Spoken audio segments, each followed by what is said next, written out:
everybody, Cinema Sickness here again to talk to you about what I bought and what I watched today. And today, finally went out and did some shopping. As I mentioned, over the last 2 days, I've gone straight from work right to home because I've been working on my shelves. I just kind of want to get home, build my shelves, didn't bother to go out and do any shopping at all. Everything that I showed you guys came in the mail. Well, today, even though I do still have shelves to build about halfway done, I figured, screw it, I'm going out and doing some shopping. I hate not being out on the hunt. So today, went to my local Goodwill, got myself some great titles, so let's take a look at everything I got. The first thing I picked up was 2 Disney DVDs, both for $1.97 a piece. And the first one I grabbed was Earth. I've been absolutely loving these Disney nature titles. The ones I've seen thus far have been absolutely fantastic. If you're into things like the Planet Earth series or National Geographic documentaries, then you're absolutely going to love these, and I would highly recommend checking them out. They're extremely well done. I absolutely love them, and I can't wait to get every single one in my collection. And the second DVD I picked up, I was extremely excited to come across. This was brand new, still factory sealed, and that was The Boatniks. This is great because I have this one on VHS, so I am picking this up to replace my VHS copy. But it's also a title that I thought I was going to have a hard time getting a hold of for a good price. I never see this in stores. I only ever see it online, and it's always a bit more than I'm willing to pay. So to come across it today, again, brand new, still factory sealed, for only $1.97 was an amazing find. So I cannot wait to pop this one in and check it out. So that's it for all the movies I picked up, but I also grabbed myself 14 CD soundtracks today, all for 97 cents a piece. An amazing deal. Got some great titles here, so let's see what I got. The first soundtrack that I picked up was the soundtrack to The Polar Express. Now this one I did pop in quickly to hear what was on it, and it's full of a bunch of classic Christmas music, and also the music from the actual movie itself. So I would recommend picking this one up if you enjoy the movie and you definitely like Christmas music. It's actually a pretty decent compilation, a great soundtrack, and one, again, I would highly recommend picking up. Then I grabbed the soundtrack to Kids. Now this here's a movie that I haven't seen in years, and the reason being is because when I saw this one, I think I was in middle school or high school, it really just disturbed me, and it is a pretty disturbing film, and I just haven't been able to bring myself to rewatching it. As far as the actual soundtrack in itself goes, it's okay. I'm not some huge fan of this. It's just full of a bunch of weird kind of music, not necessarily my thing. But at least by picking this up, I kind of feel that I really should get around to rewatching the film again, just because it has been so many years. So glad I have it, and I look forward to rewatching the film. Then I grabbed the soundtrack to Tomb Raider. I actually didn't really look to see what was on this. Looks like it has some interesting music on it. Things like Nine Inch Nails, Chemical Brothers, Missy Elliott, Outkast, Moby, Basement Jaxx. So some decent music on this, and it is a great film. And if I remember correctly, the soundtrack was pretty good. So this is great. Can't wait to listen to that. Then this was excellent. The soundtrack to Suburbia. No, not the great punk rock Roger Corman movie, but the 90s Suburbia movie, which unfortunately has never been released to DVD, which I absolutely do not get, but I do have it on VHS, so this I was very excited to come across. This has some great music on it, like Sonic Youth, Girls Against Boys, Beck, Skinny Puppy, Butthole Surfers, The Flaming Lips. Lots and lots of really good 90s music on it, so this I was very excited to come across. Then I got I guess I'll just show you all 3 of these, the Lord of the Rings trilogy. All 3 of the Lord of the Rings soundtracks. You know, again, just scores, so when it comes to scores, I can be picky, but I do enjoy the scores for the Lord of the Rings. It is good music. I do enjoy listening to it, so very happy to get a hold of these 3. Now, here's the part where I might make some of you anime fans upset, because as I've said many times before, I am very new to anime, with the exception of Pokemon, which, man, I used to watch Pokemon all the time. When it was on TV, I was obsessed with that show. So that's really the only anime that I was really ever hardcore into. I have been buying a lot of anime lately. I just haven't got around to watching most of it. So I am very, very new to the whole anime scene. What I've seen thus far, I've absolutely loved. I've become a big fan. I mean, I've become a big fan of anime recently. It's just that I am still very much a newbie. So I got some anime soundtracks here. Some I've heard of, but a lot of them I haven't. A lot of them I picked up just because they were anime soundtracks, and hopefully someday I'll actually get those titles. on DVD. So let's see what anime titles I picked up. Hopefully you guys won't be too mad. Hopefully I didn't get too good of deals here. So here they are. The first anime soundtrack that I picked up was a soundtrack to Escaflowne, or at least I believe that's how you pronounce that name. Fair warning, when it comes to anime names, I usually always pronounce them wrong. This actually is something I have on VHS. I do have some of these episodes on VHS, so now that I have a soundtrack, I'm going to definitely sit down and check them out, see if it's any good, but very happy to come across this. Haven't listened to it yet, so not 100% sure what exactly is on here. I'm assuming just the score, though. Then I grabbed the soundtrack to Angel Sanctuary. This one I've never heard of. It's an anime series, apparently, that I have absolutely never heard of, but I had to pick it up. Again, it's anime. I pretty much buy any anime I come across. Anytime I come across anime for a good price, I always pick it up. So hopefully someday I'll get myself a copy of at least some of these episodes on DVD or Blu-ray or something like that, or even VHS. So very happy to come across this. Another one I haven't listened to yet, although everything seems to be written in not English, so I won't be able to read it anyway. Then I got part 1 and part 2 of, I believe it's pronounced Chobits, original soundtrack 1 and 2. Sorry guys, again, I have no idea. Looks like, I'm assuming just a score, but still very cool. Then this here, this is kind of weird. This is actually written in French, which I don't know what that's about.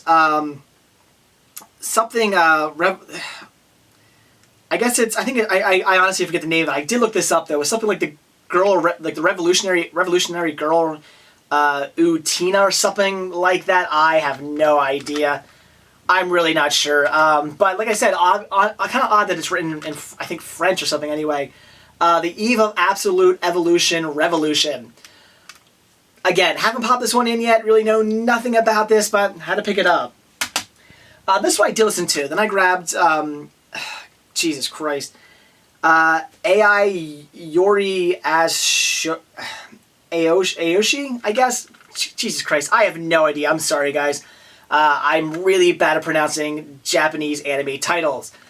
This one I actually did listen to, though, and this was an interesting mix. It has some very classical Japanese music mixed with very kind of modern music as well. It's just a strange mix of music on here, but it is from the actual soundtrack, so I'm assuming throughout the show it's all different types of music going on, but I actually enjoyed this one. I didn't like every song, but I enjoyed a lot of the traditional classical Japanese music, and some of the newer stuff was good too, so this is one I would recommend. It was a lot of fun to listen to.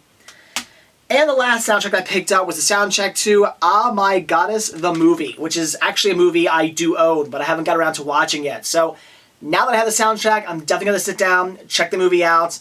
Again, pretty much looks like it's just a score, but I'm assuming it's going to be great. They usually always are. So like I said, definitely got to sit down and watch the movie now. So that's it for what I bought today, so now it's what I watched. And today I finally checked out the original 3:10 to Yuma, a movie I've been wanting to see ever since I first saw the remake, because I absolutely loved it, thought it was a great film. And from that, I had some friends tell me that I really needed to see the original because it was even better, apparently. Unfortunately, though, every time I would come across a copy of this, I would always find it used and always be scratched to hell. So a few months ago, when I finally came across a copy of it in good shape, I had to pick it up, and I knew I'd be watching it pretty soon. And it was absolutely great. Would I say better than the remake?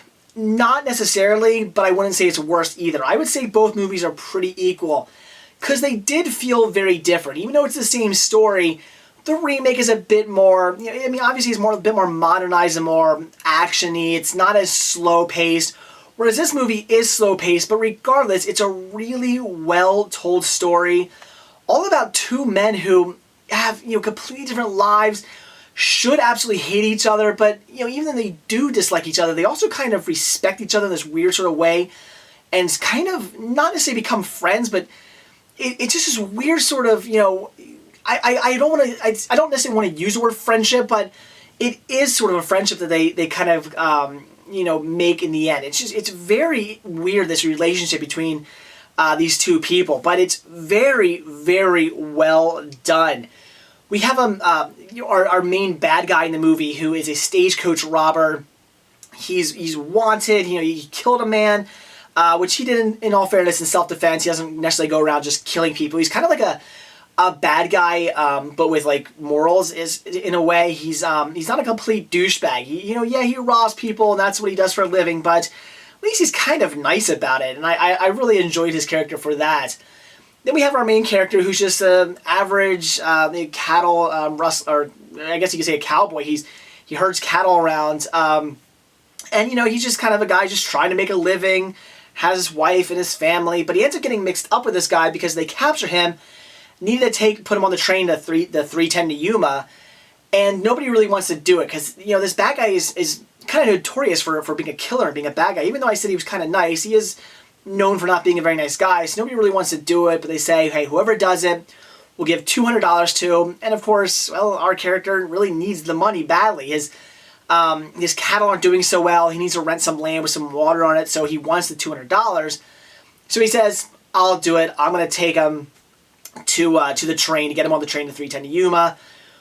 Well, the bad guy's gang, ends up finding out about it. They're not stupid. They basically go, okay, where are all the places they could possibly take him, our boss to? Where could they take him? We'll split up. We'll go to each of those 3 areas, and eventually one of us is going to find him, and then we'll go get the rest. So once they actually get our main bad guy to the hotel room, well, his gang finds out that's where they are. They're waiting in a hotel room, waiting for the train to show up, and this is where the movie gets interesting, but I can see how it'd be slow for some people because the whole rest of this movie, about a good half of this movie, takes place all in a hotel room. That's our 2 main characters stuck in a hotel room waiting until 3:10 for this train to show up. But of course the gang comes and starts this big gunfight and they have to get them onto the train. But what I really love is when they're in this hotel room, it's, again, this kind of weird relationship that gets struck up. These 2 men who are, again, very different people, have nothing to do with each other, really want nothing to do with each other. They kind of have this like mutual sort of respect for one another in this kind of weird way. And in the end, our 2 characters get onto the train. Our main villain, he could have escaped. He could have gotten away with everything, but he goes, you saved my life at one point because in the hotel room, there was this guy who was going to just flat out kill him. But our main good guy, he took the gun away from him, saved the bad guy's life, and from that, he felt that he owed him, so he did get on the train with him, and then that's where our movie ends. But a very, very great film. As I said, it could be a bit slow for some people, especially once we get into the hotel room, but for me, I think that's where the movie really picks up. I really enjoy watching the way these 2 people interact with each other. Again, these 2 very different characters who sort of have this strange mutual respect for each other, and just how they bicker and they argue, but at the same time, they're kind of nice to each other in this weird sort of way.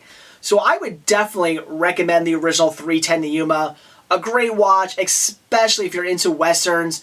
As I said, as far as which one was better, the original or the remake, well, I would recommend them both. They're both great movies, but I can't really say one is better than the other. I think they're both equally great films, but even though they are the same story, they're both very different in their own sort of ways, and I would highly recommend checking out both, but definitely see the original. So that's it for what I bought when I watched today. Definitely got some great titles today from my local Goodwill. Very excited about picking up those 2 Disney titles and also getting all those great soundtracks. I definitely beefed up my soundtrack collection today, and also watching 310 to Yuma, the original 310 to Yuma. It was great. Very excited I finally got around to watching that. I had been wanting to see it for years now. As I said, I really enjoyed the remake when I saw it, so I really wanted to see the original, but just couldn't find a good copy of it. So now sitting down and finally checking it out, it was great. I now know what everybody was talking about. It's a fantastic film, and I would highly recommend checking it out, but also check out the remake too. It was also very well done. So that's it. Thanks for watching, and stay tuned to see what I bought when I watch tomorrow. See ya.